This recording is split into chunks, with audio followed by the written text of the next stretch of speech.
নমস্কার, ভালো আছেন সবাই? জনপ্রিয়তম রোববারের অনুষ্ঠানগুলো লাইভ, অ্যাস্ট্রোলজিক্যাল লাইভ, একদম চোখ রাখেন। আমি জানি সবাই ছুটির দিন খুব সুবিধা হয়। ইউটিউব, ফেসবুক লাইভ দেখছেন সোনার বাংলা, টিভি চ্যানেলে সোনার বাংলা লাইভ দেখছেন, এবং আপনাদের অনুষ্ঠানের আমাদের অনুষ্ঠানটা হয়ে গেলেও কিন্তু আপনাদের অনুষ্ঠানের রেস্টটা থাকবে। আপনারা দেখুন ফোন আসা শুরু হয়ে গেছে, এখন ফোন নেওয়া শুরু করছি, কিন্তু একটু কথা আছে, আলোচনা আছে। মানে প্রচুর মানুষ গুরু দীক্ষা নিচ্ছেন এই সোজা রথ থেকে উল্টো রথ অব্দি, খুব ব্যস্ততা। আজকে প্রথম লাইভে এলেন এ মাসে, কেননা সময় পান না, এত কাজের চাপ, এত মানুষ, এত ভক্ত শিষ্য, এত গুরু দীক্ষা দিতে হয়, এত মানুষকে রেকি শেখাতে হয়, তাই তিনি খুব ব্যস্ত থাকেন। শ্রীরামপুরের রথে তার কিন্তু একটা ভাইটাল ব্যাপার রয়েছে, তিনি প্রায় শ্রীরামপুর মাহেশের মন্দিরে যান, সেখানকার পান্ডারা মানে মাকে ভীষণ শ্রদ্ধা করেন, এবং সেই ছবিগুলো আপনারা দেখতে পাবেন, আমরা দেখাবো, মাঝে মধ্যে অনেক দেখিয়েছিও আপনাদের, আজকেও আমরা একটু দেখাবো আপনাদের ছবি। আর অবশ্যই কিন্তু জানেন তার 40 বছরের অভিজ্ঞতা, 9 থেকে 90 সকলের নয়নের মণি, শক্তির আরাধনা, ভাগ্য দর্শন। আমাদের মানুষটি কিন্তু প্রিয় জ্যোতিষী আপনাদের, তন্ত্র সাধিকা, মাতৃ সাধিকা, হস্তরেখাবিদ, সংখ্যাতত্ত্ববিদ, বাস্তুবিদ, সকল কাজে পারদর্শিনী, এবং কবচের চাপ খুব কম খরচে কবচ দেন, তো যত সামান্য মূল্যে। তিনি আদর্শের গৃহস্থের আদর্শ গুরু মা তিনি, এবং জনসাধারণের মা, গরিবের মা, তিনি কিন্তু বড় লোকের মা হতে চান না, তাই বহু ভক্ত শিষ্য। আর আপনারা রেড বক্সের নাম্বার লিখে নিন, রাত 10টা থেকে 11টা কথা বলেন, প্রচুর মানুষ অনুষ্ঠানের পর কথা বলেন, রাত 10টা থেকে 11টা কথা বলেন, তাই রেড বক্সের পার্সোনাল দুটো নাম্বার লিখে নিন। এখন করবেন না লাইভে, অনুষ্ঠানের পর ওই দুটো নাম্বারে করবেন। অনেক কথা আছে, অনেক আলোচনা আছে, ভীষণ ভীষণ গুরুত্বপূর্ণ আলোচনা করেন, আধ্যাত্মিক আলোচনা করেন, ঠাকুর দেবতার আলোচনা করেন, তাই তার অনুষ্ঠান সুপার ডুপার হিট, ভীষণ ভালোবাসেন মানুষ। আর তার মহামৃত্যুঞ্জয় রক্ষা কালী কবচ তো আছেই, সবাই নিচ্ছেন মহামৃত্যুঞ্জয় রক্ষা কবচ তার কাছ থেকে। আপনাদের জন্যই তিনি আছেন স্টুডিওতে, অনেক কথা হবে, আলোচনা হবে, মন দিয়ে অনুষ্ঠান শুনুন, আর ফোন করুন রেড বক্সের নাম্বারে অনুষ্ঠানের পর, আর রাত 10টা থেকে 11টা সবাই কথা বলার সুযোগ পাবেন। উপস্থিত আছেন স্টুডিওতে আমাদের গুরুমা সুমিতা মা। মাকে প্রণাম, নমস্কার, স্বাগত জানাই। নমস্কার, জয় জগন্নাথ। আজকের প্রথমে প্রোগ্রামে বলবো, যারা আমার প্রোগ্রাম দেখছেন, সত্যি সবাই আমাকে সাধুবাদ জানান, ভালোবাসেন, প্রচুর ভালোবাসেন। আমি কেন লাইভে আসছি না, মা কেন লাইভ করছেন না? মা আপনি কি খুব ব্যস্ত আছেন? হ্যাঁ মা, খুব ব্যস্ত আছে। আজকে কিন্তু আমি উল্টো রথ নিয়ে আর গুরু পূর্ণিমা নিয়ে বলবো। আগে কিছু মানুষের একটুখানি প্রেডিকশনটা আমাকে বলে দিতেই হবে। অনেকেই কিন্তু আমার কাছে আশা করে থাকেন মা কিভাবে প্রেডিকশন দেবেন আর কিভাবে সলিউশন করে দেবেন। যেহেতু আমরা সোজা রাত হয়ে গেছে, কালকে সোমবার আমাদের যেহেতু উল্টো রথ আছে, আর পরেরটা রবিবার হচ্ছে গুরু পূর্ণিমা। আচ্ছা, লাইভে কারা আছেন বা একসঙ্গে মানুষ জড়ো হলে আমার প্রবচন বা ধর্ম আলোচ্য বিষয় আমি শেষের দিকে বলবো। আমি 4টে মাত্র ফোন নেবো, যদি পারি হয়তো 5টা নিতে পারি, কিন্তু 10 মিনিট আমি হাতে সময় নিয়ে আমি কিছু ধর্ম আলোচনার বিষয় উল্টো রথ নিয়ে আর গুরু পূর্ণিমা নিয়ে বলবো। কেউ আছে কি সঙ্গে? ফোনে এসে গেছেন, ফোন নিতে থাকি আমরা, তারপর অবশ্যই আলোচনাতেও আসবো। কে আছেন বলুন? হ্যালো। হ্যাঁ বলুন, কোথা থেকে কে বলছেন? শান্তিপুর। আচ্ছা, কার জন্য জানবেন? কৃষ্ণনগর, মার প্রচুর ভক্ত আছে। নাম বলুন। আচ্ছা, ডেট অফ বার্থ 26/2/98। 26/2? হ্যাঁ 98। 1998। আর সময়টা? জন্ম সময় 5টা 16। কটায়? 5টা 16 ভোরবেলা। আচ্ছা, শান্তিপুর, নদিয়ায় জন্ম? আচ্ছা, 98 সালে জন্ম, বয়সটা কত? আচ্ছা, 26/2/1998, সকালবেলা 5টা 16। আচ্ছা, ছেলের কেরিয়ার সম্বন্ধে জানতে চাইছেন? হ্যালো। হ্যাঁ, ছেলের কেরিয়ার আর বিবাহটা একটু জেনে নি। আচ্ছা, বলছি মা, বৃহস্পতিবার জন্মবার ছিল, বৃহস্পতিবার। হ্যাঁ, জানো তো মা, বৃহস্পতিবার জন্মবার ছিল তো? জানো? হ্যাঁ, বৃহস্পতিবার জানি। আচ্ছা, এবার আমি একটা বিচার বিশ্লেষণ যেগুলো করছি, খুব মন দিয়ে শোনো। প্রথম কথা হচ্ছে, ছেলের কিন্তু একটা শনি 7.5 চলছে, যেহেতু এখানে কুম্ভ রাশি পাচ্ছি আর লগ্নও কিন্তু মকর লগ্ন, এটা আপনার জানা ছিল? হ্যালো। না না জানি না। আচ্ছা, লগ্নের উপর দিয়ে সাড়ে সাথী পাস করছে, আবার চন্দ্র চন্দ্র যেটা আমাদের মন মানসিকতা মাতা, কুম্ভ রাশি যে তার উপর দিয়েও কিন্তু সাড়ে সাথী পাস করছে।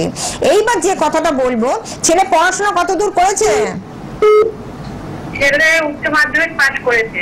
তারপরে আর একটা এখন কম্পিউটারে জব করছে। কম্পিউটারে জব করছে? হ্যাঁ, একটা কোম্পানিতে করছে, কাজ করছে। আচ্ছা, কিন্তু আমি এখানে যেটা দেখতে পাচ্ছি, ওর কিন্তু সব থেকে বড় কথা অনেক কিছু বাধা বিপত্তি আছে, আর রাহু ভঙ্গ একটা কালসর্প রয়েছে। কালসর্প কি কাটানো হয়েছিল মা? হ্যালো। না না হয়নি তো। হ্যাঁ, এইবার বলবো যে কথাটা, খুব আমার যারা দর্শক শিষ্য ভক্তরা রয়েছেন, আমি যেহেতু বলেছি আষাঢ় শ্রাবণ মাস হচ্ছে আমাদের মা মনসার মাস। শ্রাবণ মাসে কিন্তু আমাদের বাবা তারকেশ্বরে যে জল যায়, সেই জায়গায় বলবো সেই বাবা তারকনাথকে নিয়ে মহামৃত্যুঞ্জয় কবচ আর মা মনসা, যাদের কালসর্প আছে অতি অবশ্যই কিন্তু কালসর্প 25শে জুলাই আমি কালসর্প সবার যারা আমাকে বুকিং করে কাটাবেন, আমি বেশি কাজ নেবো না, আমার 10টা কাজ, সেখানে 5টা বুকিং হয়ে গেছে। আপনার ছেলের ছক কিন্তু একদমই ভালো নয়।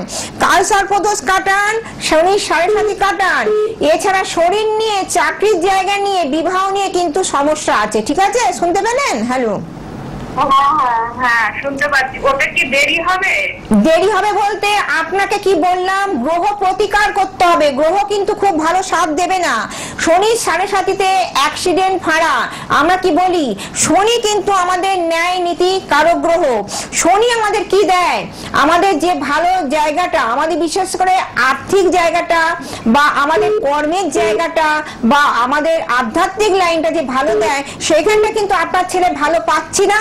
এখানে কিন্তু প্রতিকার প্রতিসেবন আপনাকে করাতে হবে। ঠিক আছে, আপনি শুনুন, যদি মনে হয় রাত 10টা থেকে 11টার মধ্যে কথা বলবে, আমি পরের জনকে ধরি, আমার অনুষ্ঠানে অনেক কথা বলার আছে, আপনাদের অনেক বিচার বিশ্লেষণ থাকে, অনেক মায়ের সঙ্গে কথা বলতে চান তো, কিন্তু দেখুন এতগুলো মানুষ আমাকে চায়, সবার মা, আমি গৃহস্থের আদর্শ গুরু মা, তাই সবার মা হয়ে আমি কিন্তু জানবেন, যখন আমি আসতে পারি না, দেখুন আমি জগন্নাথের ছবিগুলো দেখাচ্ছি, বলছি যখন আমি আসতে পারি না, শ্রীরামপুর মা এসে জগন্নাথ মা প্রত্যেকটা দিন যান এখানে, যখন আমি আসতে পারি না, ফোনে আছেন সঙ্গে থাকুন, যখন আমি আসতে পারি না, জানবেন মায়ের প্রচুর বুকিং আছে। মা হয়তো কামাখ্যা, তারাপীঠ বা রাঁচি রাজারাপ্পা গেছে, বা নাসিকে যে কাজগুলো হয় কালসর্পের, সেই কাজগুলো করতে হয়, আমাকে যেতে হয়। আমি প্রচুর শ্মশানে বসে কাজ করি। আজ অনেক কথা বলো, তবে হ্যাঁ আজকে গুরুত্বপূর্ণ কথা একটা বলে যাই, আমি পরের প্রোগ্রামে লাইভটা করতে পারব না, আমার রেকর্ডিং প্রোগ্রামটা যারা আমার লাইভ দেখেন, আমি যে কি সুন্দর প্রোগ্রামটা করছি বা করব, আপনারা দেখবেন, আপনাদের মনন চিন্তন আর ওই থেকে অনেক কিছু জানা শেখা হয়ে যাবে। শিক্ষার তো শেষ নেই। আজকের দিনে মানুষ বই পড়ে, আজকের দিনে মানুষ টিভি দেখে, গল্প করে, ধর্মসভা করে, আমি সব নিয়ে সেই অনুষ্ঠানে বলবো। তাই বলছি যে 25শে জুলাই আমি কিন্তু পূর্ণ কালসর্পদোষ কাটাচ্ছি। শ্রাবণ মাস বলি, আষাঢ় মাস শ্রাবণ মাস, আমি আষাঢ় মাসে দশহরাতেও করেছি। যাদের মনে হবে পূর্ণ কালসর্প, লগ্ন ভঙ্গ কালসর্প, চন্দ্র ভঙ্গ কালসর্প, কালসর্প কি, কাল হচ্ছে সময় আর সর্প হচ্ছে সাপ, সেই কালসর্প কাটানোর জন্য আপনারা যোগাযোগ করুন। সঙ্গে কি আছে দেখে নিন, দেখে নি কে আছেন। হ্যালো। হ্যালো। হ্যাঁ বলুন, কোথা থেকে কে বলছেন? আমি চুচুড়া থেকে বলছি। চুচুড়া থেকে। মা কিন্তু নিয়মিত চুচুড়ায় বসেন, চুচুড়াতে মা নিয়মিত চেম্বার থাকে, অনেক ভক্তরা আসেন। আচ্ছা বলুন, কার জন্য? আমার ছেলের জন্য। বলুন ছেলের ছেলের নাম। নাম বলুন, date of birth. Romeo Ghosh, 4 November 2004। কি বললো? Romeo Ghosh, 4 November 2004। 4/11/1900 না 2004। তার মানে 20 বছর ছেলে। কটার সময়? 4:10:02 4:10 সকাল না বিকেল? বিকেলে 4:10। আচ্ছা, 4/11/2004, 4:02 PM। ঠিক আছে, 4:10। আচ্ছা, আর কোথায়? চুচুড়াতেই জন্ম? না না, একটু ভিতরে দিতে। ঠিক আছে, কাছাকাছি, হুগলি, তাই তো? ঠিক আছে, ঠিক আছে, শুনুন আপনার প্রশ্ন কি আছে বলুন। কি প্রশ্ন? আচ্ছা, বৃহস্পতিবার, এরও বৃহস্পতিবার জন্ম, সবাই বৃহস্পতিবার ঢুকছে, বাহ ভালো। কাজকর্ম নিয়ে জানবেন, তাই তো? মার প্রোগ্রাম নিয়মিত দেখছেন তো? প্রতি রোববার এই সময় মার প্রোগ্রাম দেখছেন তো? ফেসবুক ইউটিউব লাইভ হচ্ছে, সোনার বাংলা টিভি চ্যানেলে লাইভ, আবার অনুষ্ঠানটা ইউটিউব ফেসবুকে থেকেও যাবে, আজকে অনুষ্ঠানের পর দেখতেও পাবেন। আচ্ছা, আপনার ছেলে এখন কি করে বলুন। মাধ্যমিক পাস করেছে, দিয়ে বিভিন্ন পরীক্ষা দিচ্ছে। উচ্চ মাধ্যমিক পড়াশোনার পর কি চাকরি পরীক্ষা দিচ্ছে না পড়াশোনা করবার পরীক্ষা? হ্যাঁ, না না, কোথাও কিছু তো ভর্তি হবে না। কথাগুলো বোঝা কি যাচ্ছে। করবে ও? কাজের জন্য চেষ্টা করছে উচ্চ মাধ্যমিকের পর? কাজের জন্য চেষ্টা করেনি, নার্সিং টার্সিং ভর্তি হবে, নার্সিং নার্সিং এ ভর্তি হওয়ার চেষ্টা করছে। ছেলে আজকাল হচ্ছে না। আচ্ছা, প্রথম কথা হচ্ছে শুনুন, লগ্নে রাহু, ভালো করে শুনুন। লগ্নে রাহু রয়েছে, চতুর্থ হচ্ছে কর্কট রাশি। আপনি ভালো করে শুনুন, কর্কট রাশি, শনিচন্দ্র একটা বিষ যোগ রয়েছে, লগ্নে রাহু রয়েছে, মেষ লগ্ন, আপনি শুনুন, মেষ লগ্ন কর্কট রাশি, আর শনিচন্দ্র বিষ যোগ রয়েছে, সপ্তমে মঙ্গল কেতুকে নিয়ে রয়েছে। আমি বলবো ছেলে, আবার রবি যেটা রয়েছে, মান যশ সম্মান পাবে না কো। এই ক্ষেত্রে কিন্তু কর্মের জায়গায় প্রচন্ড বাধা আছে। আচ্ছা, বন্ধু বান্ধব আছে? হ্যালো, এইখানটা কিন্তু আমি একটা বললাম, বন্ধু বান্ধব থাকার জন্য কিন্তু ওর অনেক সময় অনেক ক্ষয়ক্ষতি হবে। আমি আর এই অনলাইনে কিছু বলছি না, যদি মনে হয় কি ক্ষয়ক্ষতি আপনি আমাকে রাত্রে জানাবেন, কথা বলবো। আচ্ছা, এইবার বলবো, ওর কি কোনো মেয়ের সঙ্গে প্রেম ভালোবাসা হয়েছিল বা আছে? সব বলে দিচ্ছেন মা, গণনা, বন্ধু সঙ্গ ভালো না। আমি একটা কথা বলি, আপনি তো বাবা হন, তাই তো? মা কথা বলছেন? আচ্ছা, ঠিক আছে। আচ্ছা, আপনার ভারী গলা তো, আমি ভাবছি বাবা বলছেন, খুব ভালো। এইবার বলবো, মায়ের শরীর নিয়ে চিন্তার কারণ আছে। আপনার কিন্তু ভীষণ ছেলেকে নিয়ে মানসিক চিন্তায় আপনি ভুগছেন, ঠিক না ভুল বলুন? ইমিডিয়েট চুচুড়ায় মাকে একবার দেখান, ছেলেকে ঠিক পথে আনতে হবে। কিন্তু আমার সঙ্গে কথা বলতে গেলে না হ্যাঁ বলতে হবে, হু হু নয়। আমি স্পষ্টকতার মানুষ, হু হু বলে কি হবে, ঘুঘু পাখি ডাকে হু হু করে না, হ্যাঁ বলতে হবে। তা সেই জায়গায় বলবো, লগ্নে রাহু, এবার কর্কট রাশি যেহেতু জল রাশি, শনিচন্দ্র বিষ যোগ হয়ে রয়েছে, মঙ্গল কেতুকে নিয়ে রয়েছে, রবি দুটো পাপক গ্রহ রয়েছে, তিনটেই পাপক গ্রহ, কেতু, রবি আর মঙ্গল। কারণ রবি চাকরির দিকটা দেখে। আপনার ছেলেকে অতি অবশ্যই এই দোষগুলো কাটিয়ে নিয়ে বিবাহের জায়গায় খুব অশান্তি হবে, পারিবারিক সমস্যা আসবে, বা কাজের ক্ষেত্রে কর্মের ক্ষেত্রে শরীর নিয়ে চিন্তার কারণ আছে। এবার কি আছে দেখি, পরের জনকে আবার দেখে নি। সবাই ফোন করছেন পরপর, যার বিরাম দরকার পড়বে আমাকে রাত্রি 10টা থেকে 11টা মানে ফোন করবে। আমার ডে নাইট আমার ফোন খোলা থাকে, কিন্তু আমি যখন প্রোগ্রাম করি, হ্যাঁ বলছি বাবা, নমস্কার, একটু সঙ্গে থাকুন, ভালো তখনই বলছি, যে আমি যখন চেম্বার করি তখন আমি ফোন ধরতে পারি না। আমি রাত্রি 10টা থেকে রাত্রির ভোর 4টে পর্যন্ত আমার সব সময় আমার ফোন খোলা থাকে, কারণ আমি কিন্তু গৃহস্থের আদর্শ গুরুমা, সকলের বিপদে আমি থাকবো বলেই তো আপনাদের পাশে দাঁড়ানো। আমি জানি না আমি কত বছর এই প্রোগ্রাম করতে পারবো, আমারও তো বয়স হচ্ছে, তবে একাধিক মানুষের ভালোবাসা পেয়েছি, ভালোবাসা দিয়েছি, তারা কাজ পেয়েছে বলে তারা কিন্তু রেফারেন্স আমার কাছে কাজ করে নিয়েছে। সঙ্গে কি আছেন আমরা বলুন? বলুন। হ্যালো, কোথা থেকে কে বলছেন? পাঁশকুড়া। বলুন, কার জন্য জানবেন? আমার জন্য। বলুন, নাম বলুন, জন্ম তারিখ, নাম, জন্ম তারিখ, জন্ম সময় বলুন। 18/2/1994। 18/2/94, 94, তাই তো? আপনি ফোনে শুনুন, ফোনে উত্তর দিন, টিভির কাছ থেকে দূরে চলে যান। 18/2/1994 বলছে। সময়টা 18/2/1993। সময়টা 93 বলছে এখন মা। 93 না 94? 18/2/1993। 93। সময় বলুন, জন্ম সময় বলুন। ওটা বলতে পারছি না, এটা কাগজপত্র। আচ্ছা, 1 থেকে 9 এর মধ্যে একটা সংখ্যা বলুন। 5।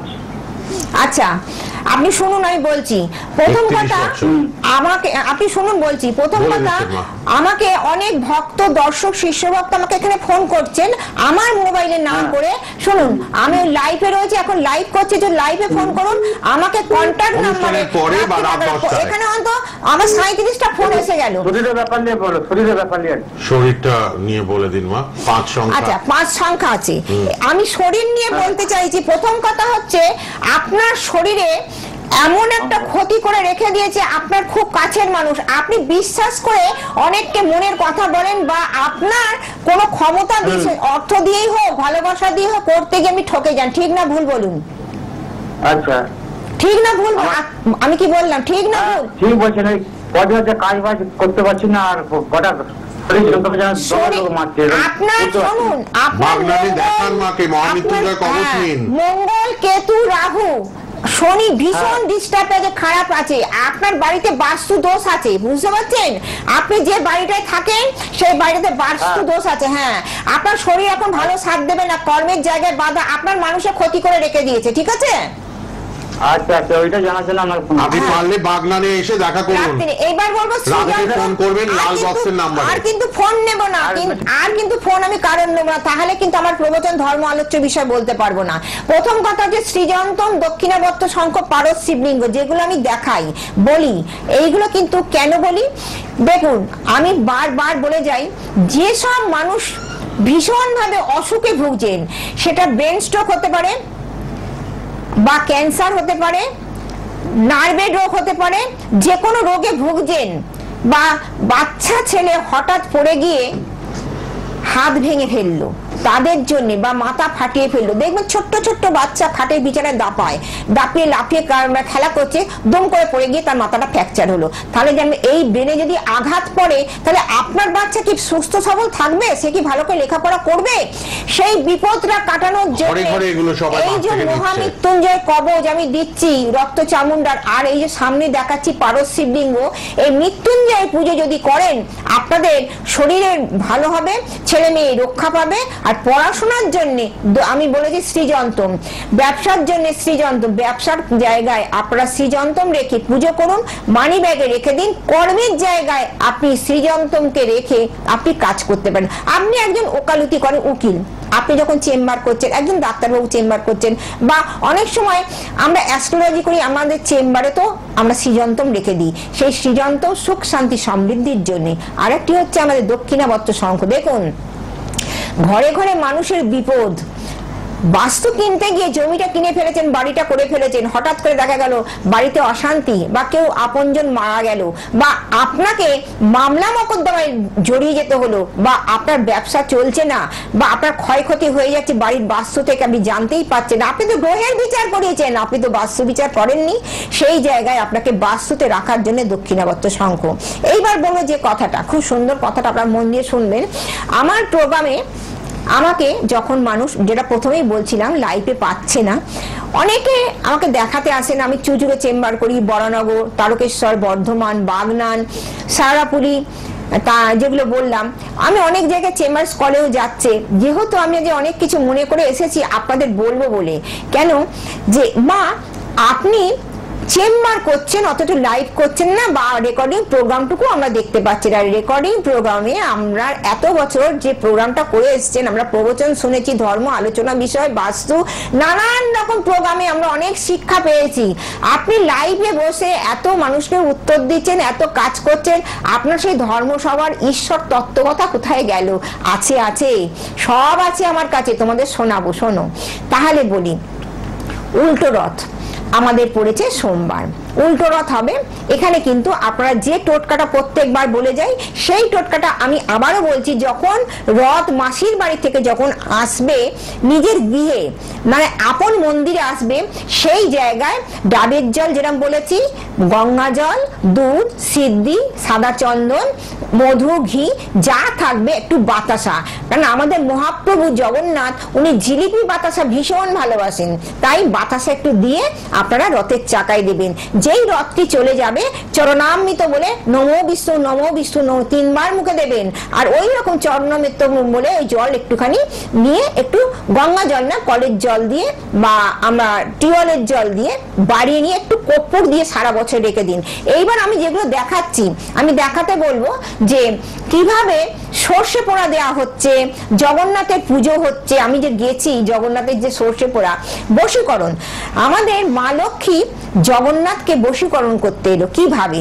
দেখুন, জগন্নাথ যখন এই স্নান যাত্রা গেল, চন্দন যাত্রা হলো, নবযৌবন হলো, নবযৌবন হওয়ার পরই তার শরীরটি ভালো করার জন্য সে লক্ষ্মীকে কিছু না বলে সে মাসির বাড়ি গেল। লক্ষ্মী জানে না, লক্ষ্মী যখন জানতে পারলো সে কাছাকাছি আছে, মাসির বাড়ি আছে, তখন সে সর্ষে পোড়া দিয়ে জগন্নাথের মনটা বশীকরণ করতে গেল। যখন যাবে সর্ষে পোড়া নিয়ে একটু দেখাতে বলে দেখাচ্ছে, আমি জগৎকে দেখাচ্ছি। আমার মায়ের সেই জগন্নাথ, মহাপ্রভু জগন্নাথ আমার মায়ের বাড়ির পাশেই, আমার পাশেই একদম, আমি রোজ যাচ্ছি একদম কাছে। আমার শ্রীরামপুরে বাপের বাড়ি, আর আমি ডিসরে আমার নিজস্ব মন্দির, আমার দিদিমা দাদুই আমার করে দিয়েছে মন্দিরটা, 40 বছরের 50 বছরের মন্দির। এই দেখুন জগন্নাথকে দেখতে পাচ্ছেন, এখানে কিন্তু সর্ষে পোড়া দিতে এসছে লক্ষ্মী, মা লক্ষ্মী। যখন আরতি হচ্ছে তখন ভগবান খেতে বসেছে বলে দরজাটা বন্ধ করে দিয়েছে, তাই লক্ষ্মী রাগ হলে আমি এসেছি, তুমি তোমার বোনকে দাদাকে নিয়ে তুমি ঘরে বসে দরজা বন্ধ করে দিলে, এই মুহূর্তেই আমি কিন্তু সর্ষে পোড়া দিয়ে চলে যাব। দেখুন সর্ষে পোড়া কিরম দিচ্ছে দেখাচ্ছি আমি, এইরকম লক্ষ্মীকে ঘুরিয়ে ঘুরিয়ে সর্ষে পোড়া দেবো। সেই সর্ষে কিন্তু আমার কাছে আছে, আমি নিয়ে এসেছি। যাদের দরকার পড়বে যে একটুখানি সর্ষে নেব, অনলাইনে বা অফলাইনে বা কাছে এসে আমার মন্দির থেকে বা চেম্বার থেকে আপনারা নিতে পারবেন। দেখুন কোনো কিছু নিতে গেলে আমি জানি পুজো দিতে গেলেও তো একটুখানি পয়সা লাগে, তার সর্ষে দিতে গেলে পয়সা লাগবে না গো। আপনাদের পুজোর পয়সা, ঠাকুরকে যে পুজো দেন আপনার সামান্য একটা নামমাত্র একটা প্রণামী দিয়ে আপনি নেবেন, আমি মুখের উপর বলেই দিলাম। তাই সোজা রথ হয়ে গেল, উল্টো রথ হয়ে যাবে। জগন্নাথ পুনরায় যখন বাড়িতে আসবেন, মন্দিরে আসবেন, লক্ষ্মী দরজা বন্ধ করে দেবেন। তাই তখনকার দিনে তো পিসিচন্দ্র সেনকো জুয়েলার ছিল না যে লক্ষ্মীকে একটা সোনার নেকলেস দেবো, হাতে একটা বালাগড়ি দেবো। রাজভোগ নিয়ে, মানে রাধার যে মানভঞ্জন বা লক্ষ্মীর যে মানভঞ্জন, রাজভোগ নিয়ে জগন্নাথ যাবেন, কি করবেন যে লক্ষ্মীকে ভালোবেসে তাকে দেয়া, লক্ষ্মী যেন আপনাকে ঘরে ডেকে নেয়, আবার একান্ত আপন এক মনে একজনে হয়ে যাবে, একাকার হয়ে যাবে। সেটা কবে হবে? গুরু পূর্ণিমার দিন। তাই বলবো লক্ষ্মী ঘরে নিয়ে নেবে, কথাবার্তা হবে। কারণ জগন্নাথ সুভদ্রা বলভদ্রকে নিয়ে মাসির বাড়ি গিয়েছেন, তুমি তোমার বোন ভাইকে নিয়ে গেছো, তুমি তো আমাকে নিয়ে যাওনি, তাই আমার অভিমান হয়েছে। যার রসগোল্লাই হোক, রাজভোগ দিয়ে মানভঞ্জন করে লক্ষ্মী নারায়ণের মিলন ক্ষেত্র হয়ে যাবে। এবার পড়বো গুরু পূর্ণিমা। দীক্ষা নেয়ার কেন প্রয়োজন একটা কথা বলি। যেহেতু সামনে রবিবারই 21 তারিখ আমার গুরু দীক্ষাও আছে, আমি সারা বছর দীক্ষা দিয়ে থাকি, কিন্তু এই সোজা রথ থেকে উল্টো রথ পর্যন্ত আমার প্রতিদিনই দীক্ষা চলছে। দীক্ষা, গুরু পূর্ণিমা দীক্ষা কিন্তু আমি সবাইকে দিই না। এর আগে সব্যসাচী আমাকে অনেকবার প্রশ্ন করেছিল, মা আপনি যাকে তাকে দীক্ষা দেন না, আপনি লোক বুঝে দীক্ষা দেন কেন? এই প্রশ্নটা কিন্তু অনেকবারই করেছে। কেন উত্তর আমি আজ বলছি। দীক্ষার জব নিয়ে অনেক মানুষ দীক্ষার জব করেন না, ধ্যান করেন না, পুজো অর্চনা ভালো করে করেন না, সেই চাপটা আসে গুরুর উপরে। কারণ দীক্ষার জব যিনি দেবেন, শিষ্যকে গ্রহণ করলেন, শিষ্য গুরুকে গ্রহণ করলেন। তাই আমার কিন্তু 21 তারিখে দীক্ষা দেওয়া হবে। যাদের মনে হবে দীক্ষা নেবেন, অতি অবশ্যই আপনারা দীক্ষা নিতে পারেন। দীক্ষা নিতে তেমন কিছু খরচা পড়ে না। যদি মনে হয় না রাত্রিবেলা মায়ের কাছে শুনে নেবো দীক্ষা নিতে গেলে কি হয়, আমার বহু মানুষ ওই গুরু পূর্ণিমা যেহেতু রবিবার ছুটি পড়েছে বলে অনেক অফিস স্টাফ আছে, ব্যবসাদার আছে, ছোট ছোট বাচ্চা, কলেজে ছেলে মেয়েরা যারা পড়ে তারাও কিন্তু আমার দীক্ষা নিচ্ছে। কারণ এই সোজা রাত থেকে উল্টো রাত পর্যন্ত প্রতিদিনই দীক্ষা চলছে। দীক্ষা নিলে হাতের জল শুদ্ধি হয়। আর এর আগে বলবো দীক্ষা নিলে মহাশক্তির সঞ্চয় হয়। কি বললাম? দীক্ষা নিলে মহাশক্তির সঞ্চয় হয়, আমরা শক্তি পাই দীক্ষা নিলে। কারণ হাতে কাম, মুখে নাম, অবিরাম অবিরাম। তাই এই কলিতে আমরা যেসব দেবতাদের পুজো করছি, 33 কোটি দেবতা, যে যেরকম যাকে পারে, কেউ বজরংবলীর পুজো করে, কেউ শিবের পুজো করে, কেউ লক্ষ্মী পুজো করে, কেউ সরস্বতী পুজো করে, দুর্গার পুজো করে, মা কালীর পুজো করে, নারায়ণের পুজো করে, গোপালের পুজো করে। সব পুজো করতে গেলে দীক্ষার জপ ছাড়া শুদ্ধিকরণ হবে না। দীক্ষার জপ দিয়ে আমরা কি করব? ভগবানকে সেবা নিবেদন করব, তবে তিনি গ্রহণ করবে, সেই প্রসাদ আমরা খাবো। দীক্ষার জপ হলে আমরা একটা শক্তি মন্ত্রে ভোগ রান্না করতে পারবো, লুচি করতে পারবো। সামনেই কিন্তু আমাদের রাখি পূর্ণিমা আছে, জন্মাষ্টমী আছে, রাধা অষ্টমী আছে, দুর্গাপুজোর অষ্টমী, সমস্ত ভোগ প্রসাদ। এমনকি গুরুজন ব্যক্তিকে যখন জল দেবেন, শ্বশুর শাশুড়িকে জল দেবেন, বা বয়স্ক মানুষকে, মাসি মেসো, নিজের ভাসুর বা দাদা বৌদি যেই থাকুক, যেই জলটা দেবেন, খেতে দেবেন, যেহেতু আপনার হাতে জপটা আছে বলে শুদ্ধিকরণ শক্তি দিয়ে আপনি তাকে সেবা দিচ্ছেন, শক্তির সঞ্চয় হচ্ছে। তাই দীক্ষা নিলে মনের শক্তি বাড়ে। উৎপন্ন ফসল যেরকম আমরা ভূগোলে পড়েছি, মনের শক্তি বাড়াতে হবে, কারণ আমরা কলিযুগে এসে গেছি। আর ওই সব দেবতাকে নিয়ে, সব শিষ্য ভক্তকে নিয়ে জগন্নাথের চরণে আমি যাই, গিয়ে বলি, হে ঈশ্বর পরমেশ্বর, তোমার চরণে আমার জায়গা দাও, আর আমার ভক্তরা যেন সবাই সুখে দুধে ভাতে থাকতে পারে। তাই তাই এই কলিতে জগন্নাথের পুজো 365 দিনই করতে হবে। সব দেবতার পুজো করে, জগন্নাথের পুজো করে, গণেশের পুজো করে, আমাদের মানে যে মন্দিরে বলি দেবতাদের রাজা হচ্ছে ইন্দ্র, ইন্দ্রের জপ করে আমাদের সমাপ্ত করতে হয়। তাই গুরু পূর্ণিমা দীক্ষা দেওয়া হচ্ছে, আপনারা সকলে আসবেন। হ্যাঁ, 38/C ডক্টর পিটিলাসি ইস্টার্ন মন্দিরে সবাইকে বলে, যারা দীক্ষা নিয়েছো দেখো সকলের মোবাইল নাম্বার আমার কাছে নিয়ে হয়তো ডিলিট হয়ে গেছে, যারা দীক্ষা নিয়েছো তারা কিন্তু অতি অবশ্যই আসবে, বেলা হোক বিকেল হোক রাত্রি হোক, এসে আমার সঙ্গে যোগাযোগ করবে, মন্দিরে আসবে। সেই দিনকে গুরু পুজো হবে, সেদিনকে কিন্তু আমরা যেটা বলি আরতি হবে, হোম যজ্ঞ হবে, প্রসাদ বিতরণ হবে। আজকের মতো অনুষ্ঠান শেষ করছি, পরে রেকর্ডিং প্রোগ্রামটা আপনারা দেখুন, ভালো প্রোগ্রামটা নিয়ে বলবো। থাকবেন সবাই।